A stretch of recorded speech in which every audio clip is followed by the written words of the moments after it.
What if Adam and Eve did fall in love on Urantia? For almost 7 years after Adam's arrival, the Melchizedek receivers remained on duty, but the time finally came when they turned the administration of world affairs over to Adam and returned to Jerusalem. The farewell of the receivers occupied the whole of a day, and during the evening, the individual Melchizedeks gave Adam and Eve their parting advice and best wishes. Adam had several times requested his advisors to remain on earth with him, but always were these petitions denied. The time had come when the material sons must assume full responsibility for the conduct of world affairs. And so, at midnight, the seraphic transports of Satania left the planet with 14 beings for Jerusalem, the translation of Van and Amadan occurring simultaneously with the departure of the 12 Melchizedeks. All went fairly well for a time on Urantia, and it appeared that Adam would, eventually, be able to develop some plan for promoting the gradual extension of the Edenic civilization. Pursuant to the advice of the Melchizedeks, he began to foster the arts of manufacture with the idea of developing trade relations with the outside world.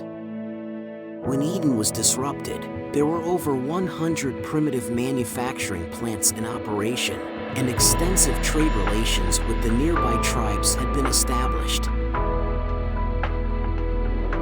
For ages, Adam and Eve had been instructed in the technique of improving a world in readiness for their specialized contributions to the advancement of evolutionary civilization, but now they were face to face with pressing problems, such as the establishment of law and order in a world of savages, barbarians, and semi-civilized human beings.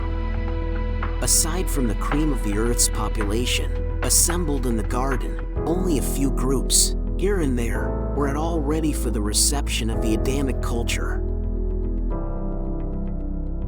Adam made a heroic and determined effort to establish a world government, but he met with stubborn resistance at every turn. Adam had already put in operation a system of group control throughout Eden, and had federated all of these companies into the Edenic League.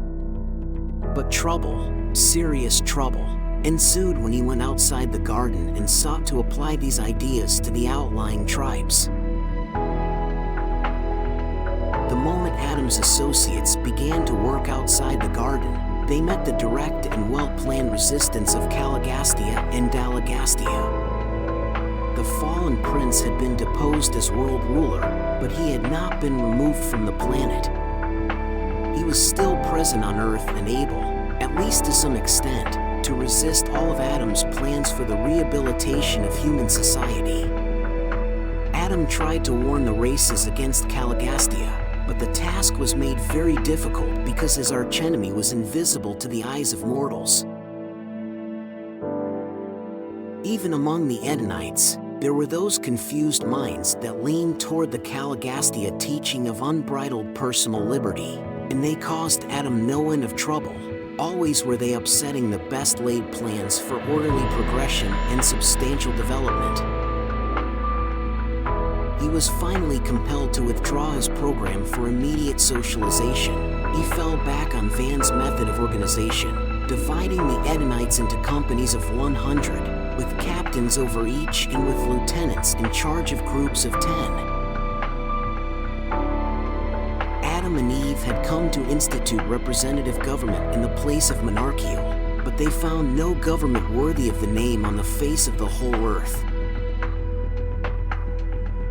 For the time being, Adam abandoned all effort to establish representative government, and before the collapse of the Edenic regime, he succeeded in establishing almost 100 outlying trade and social centers, where strong individuals ruled in his name. Most of these centers had been organized aforetime by Van and Amadan.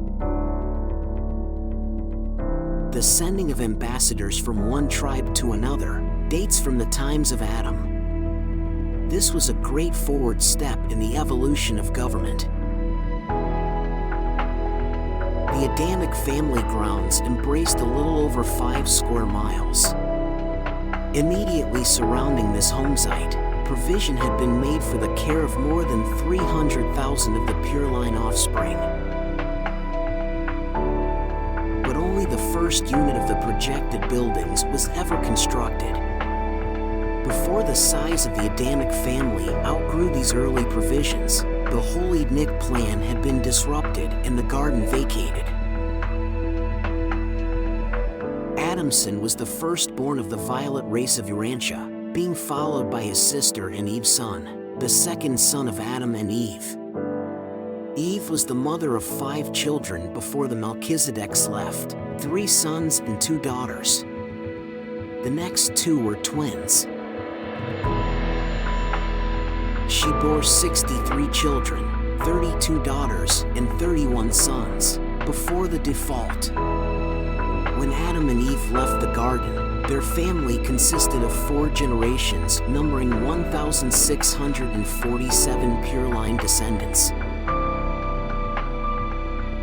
They had 42 children after leaving the garden, besides the 2 offspring of joint parentage with the mortal stock of earth.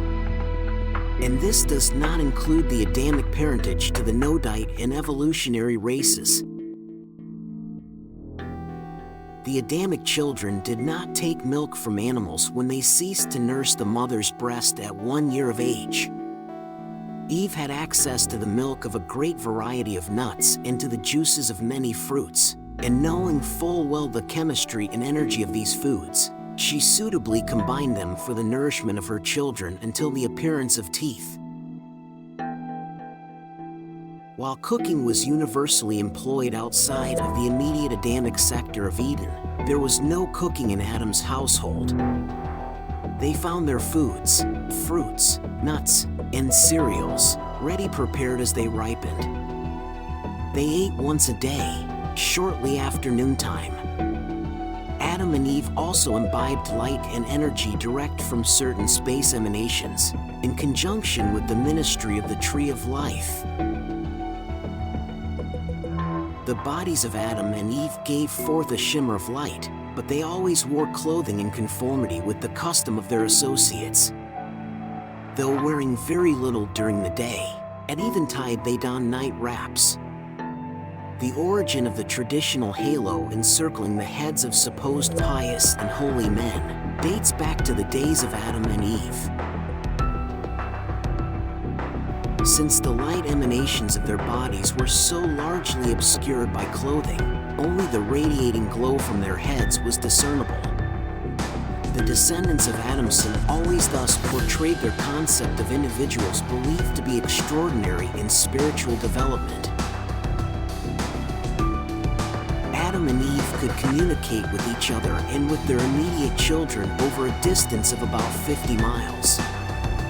This thought exchange was effected by means of the delicate gas chambers, located in close proximity to their brain structures. By this mechanism, they could send and receive thought oscillations.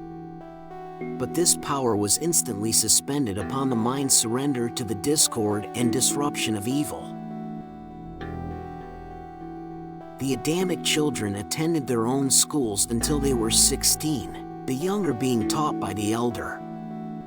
The little folks changed activities every 30 minutes, the older every hour. And it was certainly a new sight on Urantia to observe these children of Adam and Eve at play, joyous and exhilarating activity just for the sheer fun of it. The play and humor of the present-day races are largely derived from the Adamic stock. The Adamites all had a great appreciation of music as well as a keen sense of humor. The average age of betrothal was 18, and these youths then entered upon a 2 years course of instruction and preparation for the assumption of marital responsibilities.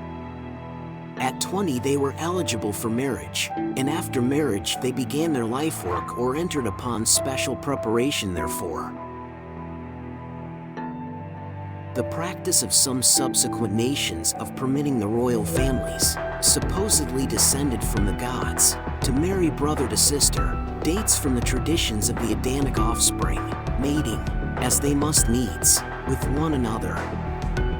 The marriage ceremonies of the first and second generations of the garden were always performed by Adam and Eve. I appreciate you watching my videos. Don't forget to like and subscribe.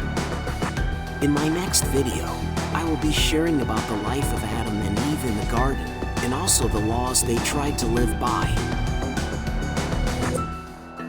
Thank you for watching The What If.